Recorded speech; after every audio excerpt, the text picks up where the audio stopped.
부산진 믿음의 가족 여러분, 오늘도 주님과 함께 동행하는 복된 하루가 되시기를 바랍니다.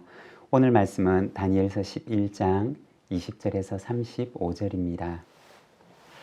그 왕위를 이을 자가 압제자를 그 나라의 아름다운 곳으로 두루 다니게 할 것이나 그는 분노함이나 싸움이 없이 몇 날이 못되어 망할 것이요, 또 그의 왕위를 이을 자는 한 비천한 사람이라 나라의 영광을 그에게 주지 아니할 것이나 그가 평안할 때를 타서 속임수로 그 나라를 얻을 것이며 넘치는 물 같은 군대가 그에게 넘침으로 말미암아 패할 것이요, 동맹한 왕도 그렇게 될 것이며 그와 약주한 후에 그는 거짓을 행하여 올라올 것이요, 소수의 백성을 가지고 세력을 얻을 것이며 그가 평안한 때에 그 지방의 가장 기름진 곳에 들어와서 그의 조상들과 조상들의 조상이 행하지 못하던 것을 행할 것이요, 그는 노력하고 탈취한 재물을 무리에게 흩어주며 계략을 세워 얼마 동안 산성들을 칠 것인데 때가 이르기까지 그리하리라. 그가 그의 힘을 떨치며 용기를 다하여 큰 군대를 거느리고 남방왕을 칠 것이요, 남방왕도 심히 크고 강한 군대를 거느리고 맞서 싸울 것이나 능히 당하지 못하리니 이는 그들이 계략을 세워 그를 치민이라. 그의 음식을 먹는 자들이 그를 멸하리니 그의 군대가 흩어질 것이요, 많은 사람이 엎드러져 죽으리라. 이 두 왕이 마음에 서로 해하고자 하여 한 밥상에 앉았을 때 거짓말을 할 것이라. 일이 형통하지 못하리니 이는 아직 때가 이르지 아니하였으므로 그 일이 이루어지지 아니할 것임이니라. 북방왕은 많은 재물을 가지고 본국으로 돌아가리니 그는 마음으로 거룩한 언약을 거스르며 자기 마음대로 행하고 본토로 돌아갈 것이며 작정된 기한에 그가 다시 나와서 남방에 이를 것이나 이번이 그 전번만 못하리니 이는 기띔의 배들이 이르러 그를 칠 것임이라. 그가 낙심하고 돌아가면서 맺은 거룩한 언약에 분노하였고 자기 땅에 돌아가서는 맺은 거룩한 언약을 배반하는 자들을 살필 것이며 군대는 그의 편에 서서 성소 곧 견고한 곳을 더럽히며 매일 드리는 제사를 폐하며 멸망하게 하는 가증한 것을 세울 것이며 그가 또 언약을 배반하고 악행하는 자를 속임수로 타락시킬 것이나 오직 자기의 하나님을 아는 백성은 강하여 용맹을 떨치리라. 백성 중에 지혜로운 자들이 많은 사람을 가르칠 것이나 그들이 칼날과 불꽃과 사로잡힘과 약탈을 당하여 여러 날 동안 몰락하리라. 그들이 몰락할 때 도움을 조금 얻을 것이나 많은 사람들이 속임수로 그들과 결합할 것이며 또 그들 중 지혜로운 자 몇 사람이 몰락하여 무리 중에서 연단을 받아 정결하게 되며 희게 되어 마지막 때까지 이르게 하리니 이는 아직 정한 기한이 남았습니다. 아멘. 오늘 우리가 함께 읽은 이 다니엘서 말씀은 다니엘이 고레스 왕 3년에 보았던 그 환상의 뒷부분에 대한 말씀입니다. 우리가 읽고 있는 이 다니엘서 10장과 11장의 말씀은 다니엘서 가운데 그리고 성경 전체에서도 우리가 가장 이해하기가 어려운 말씀입니다. 그 이유는 성경의 내용이 모호하다거나 혹은 너무 어려운 계시의 내용이었기 때문이 아니라 다니엘서 10장과 11장이 배경으로 하고 있는 바로 이 본문의 말씀은 세계사와 관련이 되어 있는데 그 세계사에 우리가 익숙하지 못하기 때문입니다.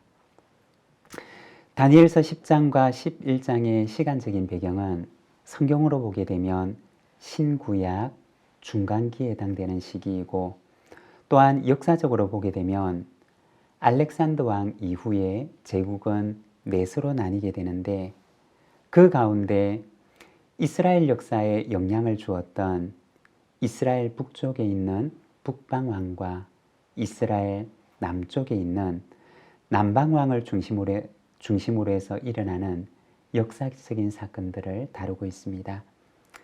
세계사적으로 표현을 하면 바벨론에 기반을 두었던 북쪽에 있는 셀류코스 왕조와 그리고 그 아래에 있는 이집트에 기반을 두었던 남쪽에 있는 프톨레미 왕조 간에 있었던 복잡한 세계사를 반영하고 있습니다. 우리에게는 먼 나라 이야기이고 왜 이렇게 복잡하게 기록이 되었을까라고 하는 생각이 들 수도 있지만, 그러나 그 예언이 이루어지던 시기에 고난을 당하고 있는 하나님의 백성들에게는 이 다니엘서 말씀이 굉장히 큰 위로가 되었을 것입니다. 오늘 본문 28절의 말씀입니다. 북방왕은 많은 재물을 가지고 본국으로 돌아가리니 그는 마음으로 거룩한 언약을 거스르며 자기 마음대로 행하고 본토로 돌아갈 것이며. 북방왕 안티오쿠스 4세가 남방 이집트를 침공했던 사건을 말합니다. 이집트 침공을 마친 후에 그는 본국으로 돌아가는 길에 전쟁으로 바닥난 재정을 보충하기 위해서 예루살렘을 들르게 됩니다. 그리고 세금이라고 하는 명목 하에서 예루살렘 성전에 있던 보화들을 약탈해 가게 됩니다. 이것이 바로 이집트 1차 침공 때 있었던 사건이었습니다. 이어서 29절과 30절입니다. 작정된 기한에 그가 다시 나와서 남방에 이를 것이나 이번이 그 전번만 못하리니 이는 기띔의 배들이 이르러 그를 칠 것임이라. 그가 낙심하고 돌아가면서 맺은 거룩한 언약에 분노하였고 자기 땅에 돌아가서는 맺은 거룩한 언약을 배반하는 자들을 살필 것이며. 이 말씀은 북방왕의 남방왕 이집트에 대한 두 번째 침공을 가리키는 말입니다. 두 번째 침공 때에는 기띔의 배들이 와서 이 두 번째 침공을 방해하였음을 이야기합니다. 결국 그들은 성과 없이 물러가야만 했는데, 여기에 나오는 기띔의 배들이라고 하는 것은 로마 군대를 가리키는 말입니다. 남방왕의 요청을 받은 로마 군대가 와서 북방왕에게, 침공을 했던 북방왕에게 돌아갈 것을 경고했던 것입니다. 그리고 북방왕은 아무런 성과도 없이 돌아가게 됩니다. 그런데 돌아가면서 그들은 다시 예루살렘을 들르게 됩니다. 북방왕이 예루살렘에서 했던 일에 대해서 반감을 품었던 이들이 남방왕과 결탁하게 되었고, 이 일로 인해서 분노한 북방왕이 다시 예루살렘을 침략했던 것입니다. 그리고 이 두 번째 침략 때는 예루살렘 성의 일부분을 허물게 되었고, 그리고 예루살렘 성에다가 자신의 군대를 주둔시키게 됩니다. 31절과 32절입니다. 군대는 그의 편에 서서 성소 곧 견고한 곳을 더럽히며 매일 드리는 제사를 폐하며 멸망하게 하는 가증한 것을 세울 것이며, 그가 또 언약을 배반하고 악행하는 자를 속임수로 타락시킬 것이나 오직 자기의 하나님을 아는 백성은 강하여 용맹을 떨치리라. 그리고 예루살렘에 주둔했던 북방왕의 군사들을 위해서 예루살렘 성전 안에다가 그들의 신인 제우스의 우상을 세우게 됩니다. 그리고 거기에서 제우스 우상을 위한 제사를 드리도록 합니다. 뿐만 아니라 유대인들에게는 할례를 금지시켰고, 그리고 율법에 따라 드리는 성전의 제사를 금지시키게 됩니다. 그리고 유대교를 그들의 헬라 종교로 통합하고자 했던 것입니다. 많은 사람들은 유대교의 헬라화에 동조를 하게 됩니다. 오늘날 말로 얘기를 하자면 교회의 세속화가 일어난 것입니다. 그때 모든 사람들이 이 세속화의 유혹을 받고 동조를 했느냐?